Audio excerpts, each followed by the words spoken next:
Imagine stepping onto a football pitch where the air feels thin, your chest tightens with every breath, and every sprint feels like climbing a mountain.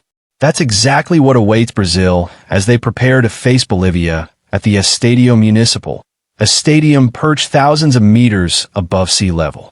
Most visiting teams crumble in these extreme conditions, but Carlo Ancelotti, the mastermind behind Brazil's tactical evolution, has been plotting something different. After a string of dominant performances and consecutive clean sheets, the Seleção arrive with one clear mission: to dismantle Bolivia in their own fortress and prove that altitude won't stand in their way. The question is, what special strategy has Ancelotti prepared this time? Bolivia may be playing at home, but the odds are stacked heavily against them. Currently sitting at the bottom of the table, their form has been anything but convincing. On the other hand, Brazil have been ruthless, maintaining defensive solidity while showing plenty of firepower up front. Historically, too, the record speaks volumes. In their last 5 World Cup qualifying meetings, Brazil have won 4 by emphatic scorelines: 5-1, 4-0, 5-0, 3-0, and the only draw came nearly 8 years ago. Simply put, Bolivia have been outclassed time and time again, and nothing suggests this encounter will be any different. Yet, football has a way of producing surprises, and playing at altitude remains one of Bolivia's greatest weapons. Carlo Ancelotti knows this better than anyone. Unlike other managers who often complain about the difficulties of playing in La Paz or other high-altitude stadiums, Ancelotti has approached the challenge with meticulous planning. His philosophy is clear: adapt the squad to the conditions while keeping Brazil's identity intact. That means balancing creativity with discipline and ensuring fresh legs are available to exploit Bolivia's defensive gaps when fatigue inevitably sets in. For this clash, Brazil's lineup is expected to resemble the structure used against Chile, though with a few important tweaks. Alisson Becker will once again guard the goal, providing both leadership and composure. In front of him, the center-back partnership of Marquinhos and Gabriel Martinelli offers stability and aerial dominance, while Wesley and Douglas Luiz complete the back line as tireless guardians ready to shut down counterattacks. Defensively, Brazil look rock solid, and that's exactly what they need at altitude, where every mistake can be brutally punished due to the slower recovery time of players.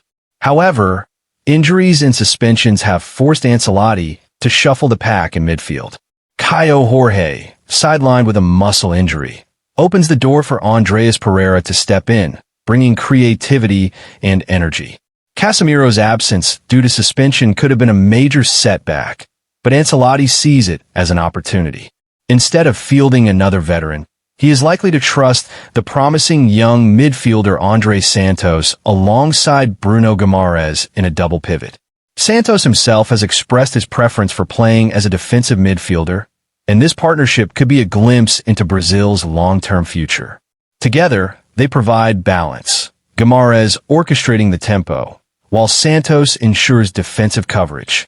Ahead of them, Lucas Paquetá is expected to take the central attacking midfield role, acting as the link between midfield and the forward line. Paquetá's creativity, flair, and work rate make him indispensable in this setup. His ability to drift between lines not only opens up space for attackers, but also allows Brazil to remain unpredictable in possession. Ancelotti may also experiment with shifting Paquetá deeper during certain phases, turning him into a hybrid midfielder who can dictate play or push forward when opportunities arise. In attack, Brazil's options are mouth-watering. While many expect Gabriel Martinelli to start on the left, Ancelotti could spring a surprise by giving that role to Raphinha instead. Although traditionally a right-sided winger, Raphinha has shown his adaptability by frequently switching to the left in the last match, creating overloads and cutting inside to shoot. His ability to drive into zone 14 and unleash shots or deliver crosses makes him a constant threat.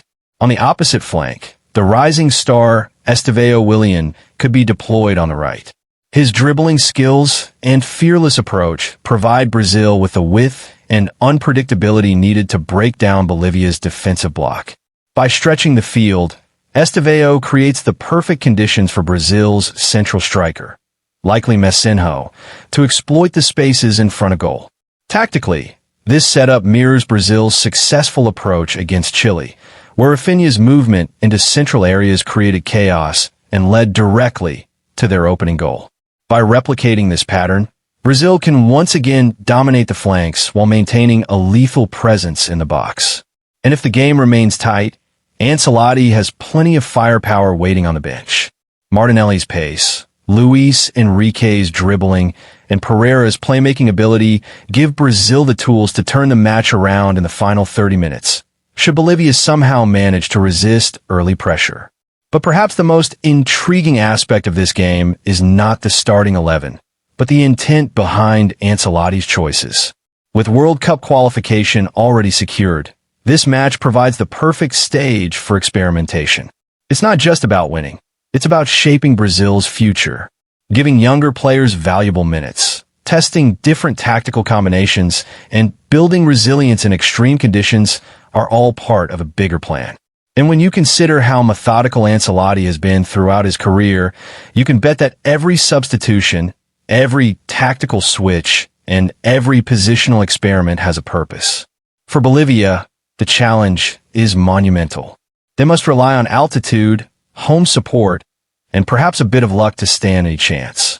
Brazil, however, arrive not just as favorites, but as a well-drilled machine, prepared to silence the thin air and the hostile crowd with quality football. History, form, and tactical brilliance all point toward another Brazilian victory. So what do you think? Can Bolivia defy the odds and shock the world? Or will Brazil extend their winning streak and continue their dominance in World Cup qualifiers? Drop your predictions in the comments below and let us know who you believe will be the game changer in this high-stakes encounter.